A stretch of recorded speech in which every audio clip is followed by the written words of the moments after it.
This is RTV6 News at 11, working for you. As lawmakers try to deal with the economic impact of the coronavirus outbreak, a number of states have now issued stay-at-home orders to try to slow the spread of the virus. Here's ABC's Dave Packer with the latest.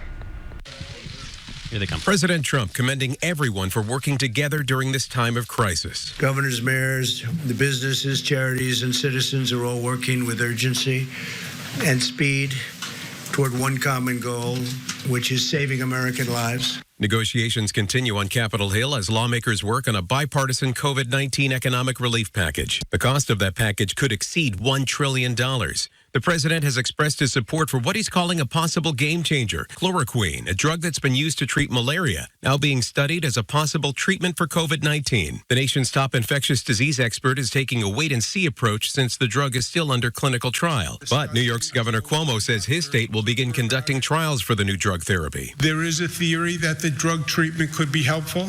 We have people who are in serious condition. In a situation where a person is in dire circumstance, try what you can. A major disaster declared in New York, where the number of confirmed cases of novel coronavirus has topped 10,000, with a majority of those in New York City. We are now the epicenter of this crisis. On Saturday, New Jersey joining a growing number of states ordering all non-essential workers to stay home. We can no longer maintain a sense of business as usual during this emergency. In Florida, where pictures of spring breakers packing beaches sparked outrage, the state now implementing an emergency order closing all hotels and resorts beginning Sunday. Miami Beach Mayor Dan Gelber saying in a statement, "Right now, as painful as it may be, the reality is we just cannot be a tourist destination." Testing continues to be a major area of concern. So many people showed up at this drive-through testing site in New Jersey that many people were turned away. I think we're getting to the solution that everybody in the country is looking for. But I want to emphasize is that not every single person in the United States needs to get tested. But as testing becomes more available, ABC has learned that the director of the National Institutes of Health warns as many as 70,000 Americans could be diagnosed by the end of next week. Dave Packer, ABC News, New York. Dave, thank you. The first rapid diagnostic test for coronavirus has been approved by the FDA. The new test can detect COVID-19 in approximately 45 minutes. The California-based company that makes the test says they can start shipping next week. Doctors say faster testing will help alleviate some of the pressure on hospital resources. The test is a significant advancement because some patients have complained it took them days to get results. COVID-19 is not stopping police from protecting and serving their communities. RTV6 checked in with IMPD to get an idea of how police departments are helping protect their officers from the coronavirus. IMPD officers are filing as many reports as possible over the phone for crimes like theft and harassment. And police say there are ways that you can help. Maybe if people could call in, and when they call or when they need our services, let us know if you're having flu symptoms. Let us know if you're having the symptoms. And so that we know preemptively that we can put on our PPE or our gloves or stand outside. IMPD is working with IEMS to develop a protocol on how to respond to runs involving people who are sick. As the pandemic continues, we are working to put the focus on Hoosiers working together, stories that show the positive things happening in our communities. In Zionsville, the owner of Bites Coffee and Dessert Bar are giving first responders and medical personnel free coffee, breakfast, and treats throughout the end of April. It's their way of supporting those who are keeping the community going. As long as the store is allowed to do carryout and delivery, they will give any active police officer, firefighter, nurse, or doctor free coffee and treats. It's the little bits, that can sometimes make things, a little bit better. So, grabbing a cup of coffee and a treat or whatever, it really brightens up, somebody's day. Everybody can't be out right now and shouldn't be out right now, but the people that have to be out, to grab a little something and feel appreciated, it makes us feel good. Is Kaylee there? The owners say friends of theirs wanted to support their business, so they bought gift cards and donated those back to the store so that first responders could be taken care of. The owners are encouraging anyone who wants to support the business to do the same so they can keep doing this for as long long as those cards last. In Greenwood today, dozens of families received a free meal. It's part of the effort to feed local families during the coronavirus pandemic and support Hoosiers in need.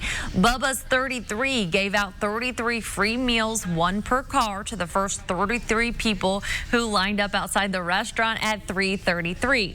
Well, we talked to the restaurant manager about why they wanted to give back. We just want to have some fun, give back to our community that's given so much to us. And we know one day when everything goes back to normal, they're going to come back, they're going to participate, and they're going to show their love to our team when they're ready to come back to work. The Bubba's 33 dining room is temporarily closed right now in an effort to stop the spread of COVID-19. The restaurant is still open to serve the community with curbside to-go orders. With the way things are going right now, you might be ready to dunk your phone in bleach. But with so many gadgets and products to sanitize, which ones are the best? Annie Taylor breaks it down. Phones are filthy. Well, I'm sorry, there's no other way to say it. They are filthy. During a time where most of us are washing our hands more than usual, Professor of Biology at Metro State University, Cheryl Zadowitz, says we forget about cleaning our phones.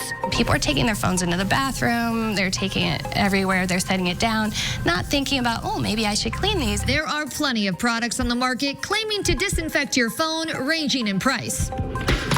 Clorox wipes have hefty chemicals, but they cost far less, around $5. Rubbing alcohol wipes have the least amount of ingredients and cost just $3. And smartphone sanitizers use UV light to kill bacteria, but they'll set you back at minimum $50. I'm a microbiologist, and I can say that I have never used a UV apparatus to disinfect my phone. Dr. K says UV apparatuses are great in hospital and lab settings cleaning tools, but it's just not necessary for the average person to buy and use to clean your phone. I use general wipes, whether they be alcohol or the Clorox wipes. You can even prepare, just dilute bleach solution and put it on a cloth and then clean the surface of your phone with that. Professor Cheryl has a few tips when using wipes. 30 seconds is a sufficient amount of time to wipe down the screen and get into all the cracks and crevices of your phone. And when it comes to how many times you should clean your phone, once a day will do. I'm Annie Taylor reporting.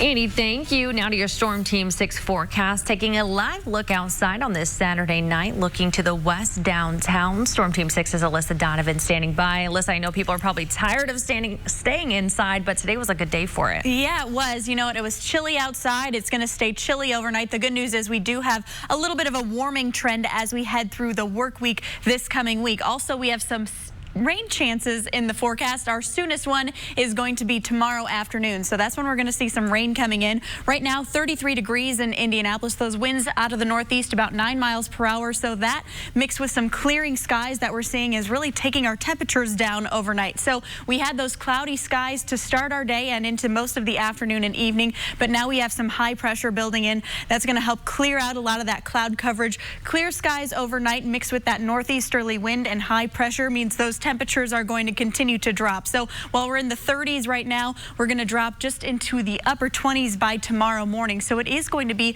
a chilly start to our Sunday, starting with clear skies Sunday morning. And then we do have this system just off to our southwest. That's going to continue to approach Indiana as we head through the day on Sunday.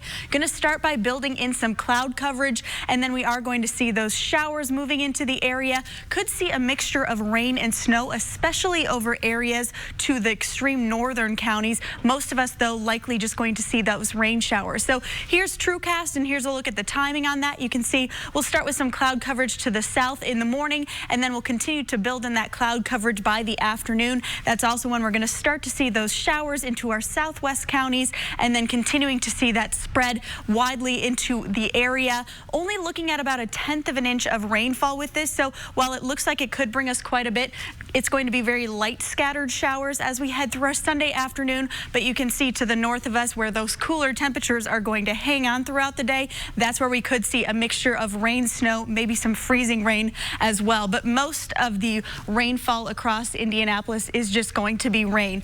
Going to continue to see the potential of maybe a spot shower for Monday morning, and then we'll see high pressure build in briefly Monday afternoon before we see another chance of some rainfall on Tuesday. Looking at the rest of the week, those temperatures going to climb slowly throughout the week. By Thursday, close to 70 degrees. So that's the good news with the forecast. Tomorrow, our highs will be into the 40s. So we're climbing just about 10 degrees warmer than we were today, and we'll continue that climb throughout the work week. Our next chance of rain comes in on Tuesday. Heavier chance of showers by then, and then mostly cloudy Wednesday into the upper 60s by Thursday. Chances of rain Sunday, Tuesday, Thursday, Friday, and Saturday. Oh, very exciting. Thank you, Alyssa.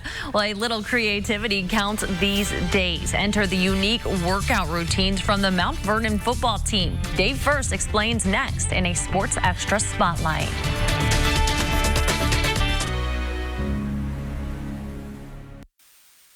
While water flowed through tubes in a giant stack, Larry smelled what he thought was a possible snack.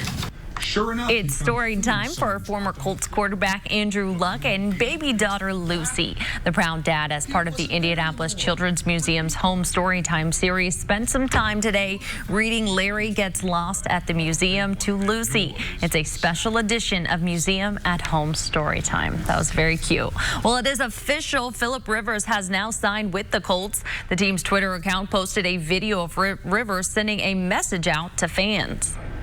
Hey, Colts fans, Philip Rivers here. My family and I are super excited to be a part of the Colt family. I know I've been an opponent for many, many years, but I've always had a great deal of respect for this organization, this fan base, and looking forward to a great 2020 season. Rivers says he has worked with Coach Frank Reich and some of the other Colts coaches when he played in San Diego. General Manager Chris Ballard said his familiarity with our coaching staff and offensive system, in addition to his experience, were attractive qualities during our evaluation process. The coronavirus outbreak has not only shut down high schools, but shut down their athletic programs as well. No way to practice, no way to work out. But at Mount Vernon High School, the football team has found a way to support the program and their third-year head coach. Dave First with this Sports Extra Spotlight. Little has ever put a hold on practice at Mount Vernon. Not the cold, not a few injuries here or there. As a result, the Marauders claimed their first ever regional title last fall. During this particular climate, they seemed more determined than ever. So how exactly does this work? The kids are all on spring break. They need a way to stay in shape, get ready for the upcoming season, and your advice was what? To stay on task. We're trying to figure out a way to keep going what we've been doing. And so with Mike Kirshner's players locked out of the weight room, this is how they've been staying in shape. Lifting a cinder block here, pushing a truck there, flipping a tire, while practicing social distancing at the same time. This is like old school stuff here, Coach, and I love it. How unique is this? Yeah, I've been really impressed with how our kids have gone above and beyond.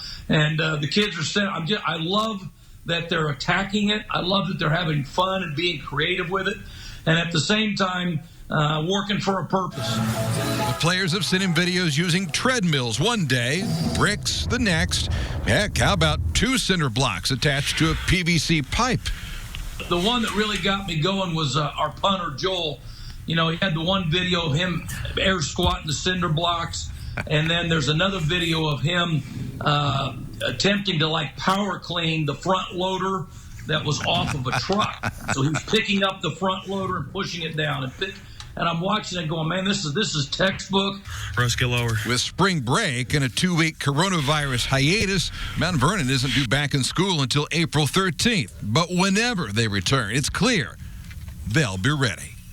Who knows where this is going to go in the coming weeks or months or who knows what, but this is kind of make you feel really good about the commitment these kids have to your program and perhaps more importantly, the commitment they have to themselves. That's exactly right. First and foremost, that they take enough pride in what they're doing. And secondly, that we've come so far in 2 years in this program that the kids don't want to take the time off. Because you're right, we think we're going back to school on the 13th, but there's no guarantee that's going to happen. All right, well, Dave filed that report earlier this week, and since then, we learned Governor Holcomb decided to keep all Indiana schools closed until May 1st. As for Mount Vernon, the regular football season is set to start on August 21st. We'll be right back.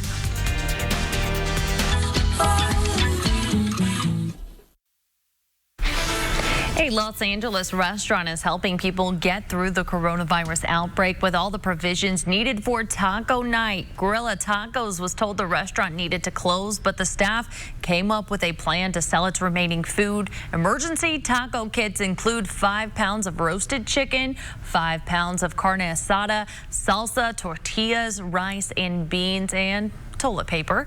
Yep, 4 rolls of toilet paper and 30 eggs complete each kit. The restaurant pulled stock from its bathrooms to help out since the necessary household provision is in short supply. Dozens of the $150 kits were sold this week, and the money is helping Gorilla Tacos continue to pay for health insurance for its employees. I love that idea. Well, in efforts to spread positivity during this time, Fishers police officers are calling on the community members to get creative. They are encouraging families to grab some chalk, get the kids out, and get outside to chalk your walk. Messages like these are now showing up all across the city.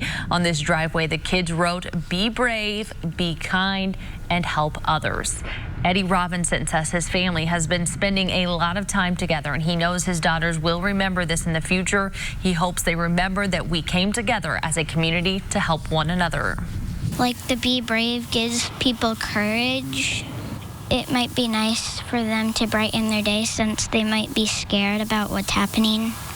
Inside of the hearts that say, I hope you have a great day. It's something positive. It's bright. Hopefully brings a smile to somebody's face.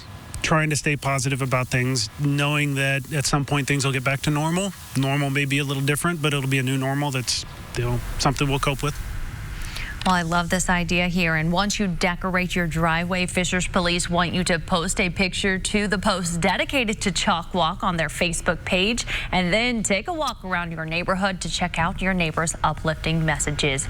These positive stories, Alyssa, I really like these. Oh, I love this one. And you know what? Tomorrow morning might be a good time to go out and take some pictures of those messages, because a lot of them are going to get washed away by the afternoon. The good news is you can just keep rewriting those nice messages throughout the week, because we got several chances of rain. Overnight tonight, temperatures are dropping into the upper 20s. It is going to be a chilly start to our Sunday morning. That rain arrives in the afternoon. We're climbing just about 10 degrees tomorrow afternoon, so we'll be into the 40s. But look at that. As we head through the week, 60s by Wednesday and Thursdays. Chances of showers again on Tuesday, Thursday, Friday, and Saturday. We'll see you tomorrow on Good Morning Indiana.